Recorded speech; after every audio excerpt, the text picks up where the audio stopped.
자, 여러분 안녕하세요. 좋은 주식팀입니다. 자, 오늘 엔캠하고 파마리서치 두 종목을 신청해 주셨는데 오늘 어 2차 전지하고 그다음에 바이오 둘 다 좀 약했습니다. 시장에서. 그죠?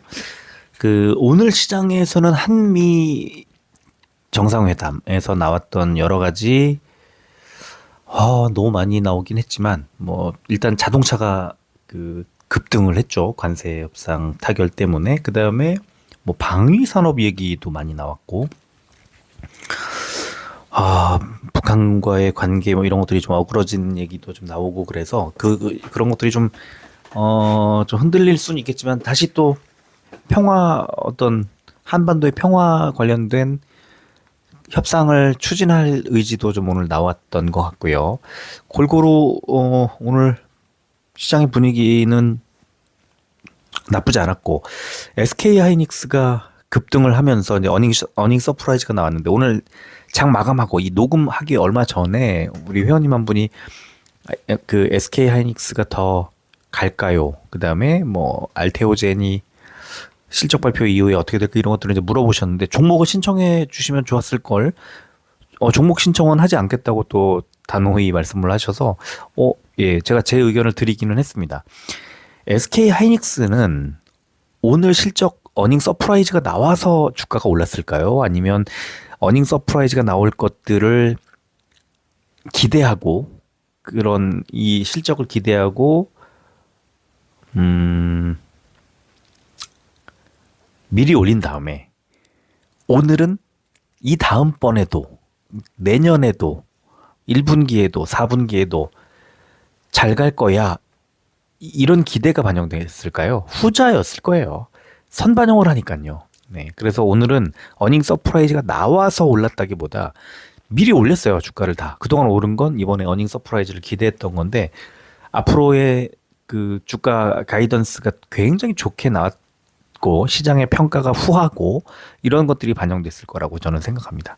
자, 알테오젠 똑같아요. 알테오젠도 지금 주가가 눌리고 뭐 잘 못 가고 이런 거는 바이오 전반이 지금 시장의 중심이 아니었고 트럼프 대통령과의 대화 안에서 그동안에 의약품 관세 걱정했던 것들이 거론되지 않다 보니까 이제 이게 약간 약세로 이어졌는데 이게 이제 알테오젠 다음 주에 실적 발표가 나오면 그러면 어떻게 될까요? 잘 갈까요?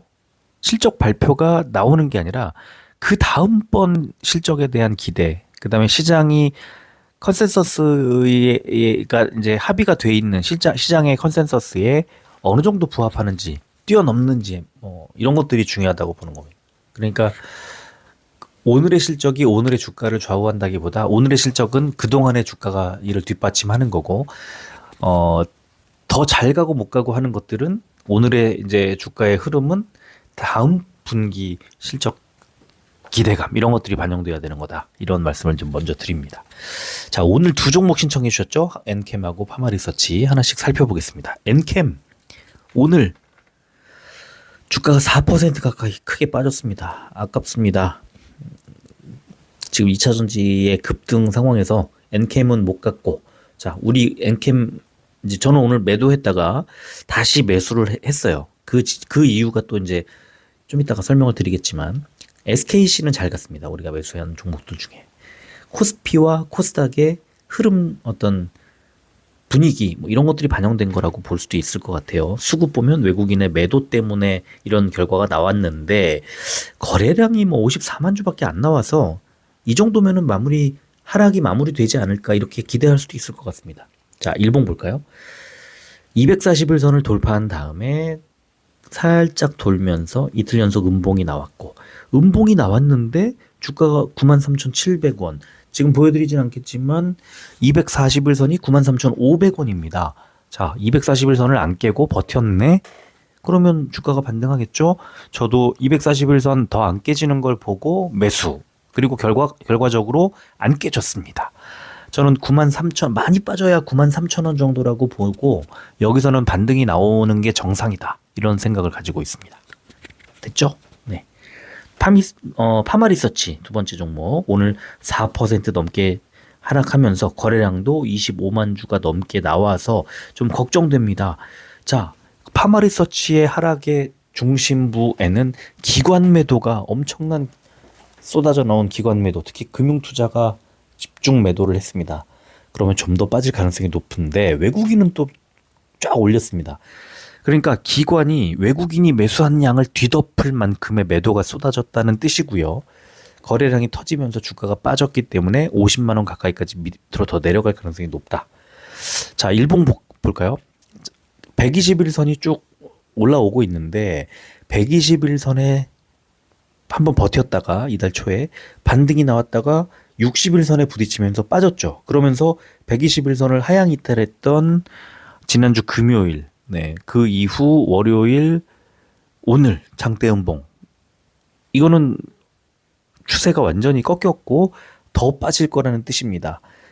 지금 매물대를 그어보면 50만 3천 원, 대충 한 50만 원 정도까지 추가 하락이 나올 수 있다고 보고요. 50만 원을 못 지킨다면 정말 큰일 납니다. 저 밑에 241선 한 1만 원 이 정도까지 추가 하락이 나올 수 있거든요.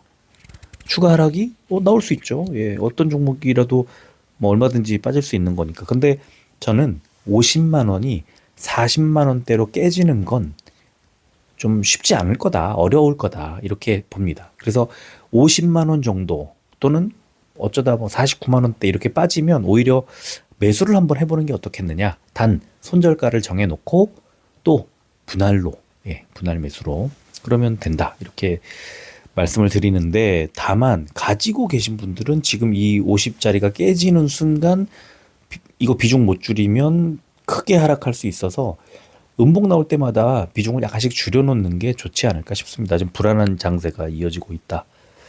얼마든지 더 빠질 수 있다는 거예요. 지금 주요 매물대 몇 군데를 다 뚫었어요, 이번 주에.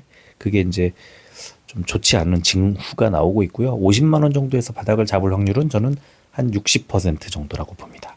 빠질 수도 있다. 네, 그렇게 생각을 합니다. 오늘은 두 종목 신청을 해주셔서 아주 간단하게 언급하고 여기서 마무리하도록 하겠습니다. 끝까지 들어주셔서 감사합니다.